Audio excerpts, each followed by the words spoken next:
আসিফ মাহমুদ সজীব ভুঁইয়া ও মাহফুজ আলম পদত্যাগ করেছেন। আমি নির্বাচন করব।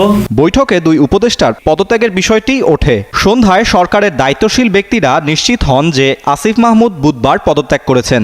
হ্যালো এভরিওয়ান, কেমন আছেন সবাই? সত্যের সন্ধানে জনগণের সঙ্গে চলে আসলাম আপনাদের মাঝে আবারও নতুন একটি ভিডিও নিয়ে। সো গাইস, আজকে যে বিষয়টা নিয়ে আলোচনা করব সেটা হচ্ছে যে বৈষম্য বিরোধী ছাত্র আন্দোলনের অন্যতম সমন্বয়ক দুইজন আসিফ মাহমুদ সজীব ভুঁইয়া এবং মাহফুজুল আলম, তারা দুইজন পরবর্তীতে বাংলাদেশের অন্তর্বর্তীকালীন সরকারের দায়িত্বে ছিলেন এবং রিসেন্টলি তারা পদত্যাগ করেছেন। এবং কী জন্য তারা পদত্যাগ করেছেন এটা হয়তো আপনারা সবাই বুঝে গেছেন যে সামনে নির্বাচন এবং তারা নির্বাচনে অংশগ্রহণ করবেন। কিন্তু তারা কোন দলের হয়ে নির্বাচনে অংশগ্রহণ করবেন এটা তারা এখনও পর্যন্ত ক্লিয়ার করেনি। এবং তাদের পদত্যাগের বিষয়ে যখন জিজ্ঞাসাবাদ করা হলো তখন তারা এটাও সম্পূর্ণভাবে ক্লিয়ার করেনি। তারা এটা বললেন এটা নাকি ডক্টর মোহাম্মদ ইউনূস তিনি এই বিষয়টা স্পষ্ট করে দেবেন একেবারে। তো এই যে তারা পদত্যাগ করলেন এটার পিছনের কাহিনীটা আসলে কি? তারা কি নির্বাচন করার জন্য পদত্যাগ করলেন নাকি এর পেছনে অন্য কোনো রহস্য রয়েছে? আর যদি তারা নির্বাচন করেন তাহলে তারা কোন দলের হয়ে নির্বাচন করবেন এই বিষয়টাও তারা এখন পর্যন্ত মানে ক্লিয়ার করেনি। এই বিষয়টা এখন পর্যন্ত ঘোলাটে রয়েছে। যদিও সবাই একটা কথা বলা বলি করছে, আর সেটা হচ্ছে যে তারা এনসিপির হয়ে নির্বাচন করবেন এমনটাই বলা বলি করছে অনেকেই। তো এখানে তাদের পদত্যাগের মূল বিষয় কি এটা এখনও ওইভাবে তারা ক্লিয়ার করেনি। সো গাইস, তারা কেন পদত্যাগ করলেন আর তারা কোন দলের হয়ে নির্বাচন করছেন, কথা না বাড়িয়ে চলে যাবো আমরা সরাসরি স্ক্রিনে এবং বিস্তারিত থাকছে সম্পূর্ণ ভিডিও জুড়ে।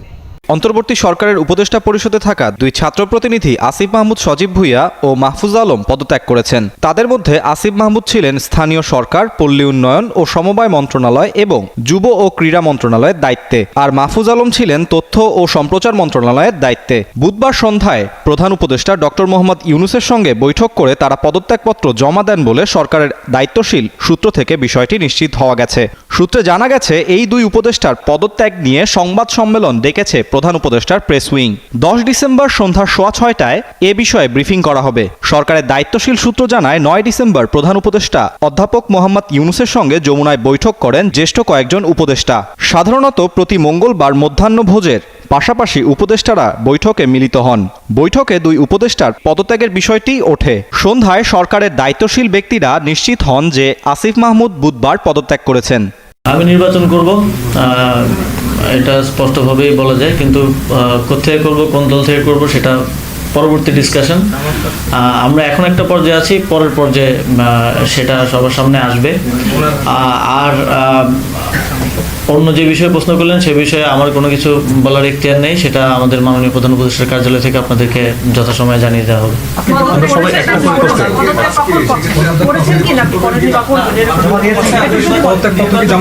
এ বিষয়ে আমার কোনো কিছু বলার অনুমতি নেই, এটা মাননীয় প্রধান উপদেষ্টার দপ্তর থেকে আপনাদেরকে জানিয়ে দেওয়া হবে।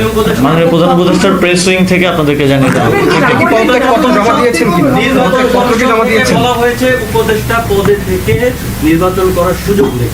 তো সেক্ষেত্রে তফসিল যেহেতু ঘোষণা হচ্ছে, আপনি কি এর আগে আসলে পদত্যাগ করছেন কিনা? যেহেতু এটা ইতিমধ্যে আমি নিজেও বলেছি যে উপদেষ্টা পদে থেকে নির্বাচন করা উচিত না, যদিও আইনগত কোনো বাধ্যবাধকতা এক্ষেত্রে আসলে নেই। এবং আমি যেটা নিজে বলেছি সেটা আমি নিজেও প্র্যাকটিস অবশ্যই করব। তবে এই বিষয়ে ফার্দার কোনো ইনফরমেশন দেওয়ার সুযোগ আমার নেই, এটা আমাদের মাননীয় প্রধান উপদেষ্টার দপ্তর থেকে আপনাদেরকে জানিয়ে দেওয়া হবে। আর সেটার জন্য একটু অপেক্ষা করতে হবে। আগে যে কালচারটা ছিল যে সবকিছু ধোঁয়াশা, আপনারা এসেছেন একটা ট্রান্সপারেন্ট ওয়েতে বিদায় নেওয়ার সুযোগ এসেছে। আপনি নিজে পদত্যাগ করবেন কিনা সেটা আপনার তো বলার আমাদের জানার অধিকারও আছে। আমি তো এখনো একটা সিস্টেমের মধ্যে আছি, তো আমাকে সিস্টেম ফলো করতে হয়। আমাকে যদি আমার ওপর থেকে কোনো নির্দেশনা আছে সেটাকে আমার মেনে চলতে হয়। তো সেই জায়গা থেকে এই বিষয়ে আমি এখন আজকে কিছু বলতে পারছি না। এটা মাননীয় প্রধান উপদেষ্টার দপ্তর থেকে আপনাদেরকে জানিয়ে দেওয়া হবে। এই বিষয়টা আর লেখি না করি। আর কোনো প্রশ্ন থাকলে প্রেস ব্রিফিং করেছেন, এই এতদিন দায়িত্ব পালন করেন, যেহেতু নির্বাচন 2 দিন আগে আপনি এতদিন দায়িত্ব পালনের ক্ষেত্রে উপদেষ্টা হিসেবে খুব গুরুত্বপূর্ণ সুখকর ঘটনা আর সবচেয়ে তিক্ত ঘটনা যেটা নিয়ে আপনি হয়তো বিদায় নেবেন, এরকম যে একটা অভিজ্ঞতা যদি করেন? সেভাবে আসলে ডিস্টিংগুইশভাবে চিন্তা করার মতো সময় হয় নাই। তবে এই দায়িত্বে থাকাকালীন অবশ্যই আওয়ামী লীগের বিদায় নেওয়ার পরে বাংলাদেশে বাক স্বাধীনতা পুনঃপ্রতিষ্ঠিত হয়েছে। তবে আমি মনে করি কোনো কোনো ক্ষেত্রে, আমার ক্ষেত্রে বাক স্বাধীনতার অনেকে অপপ্রয়োগও করেছেন, অনেক সংবাদ মাধ্যমও করেছে, যদিও আমাদের জায়গা থেকে আমরা সেটা পরিষ্কার করার চেষ্টা করেছি।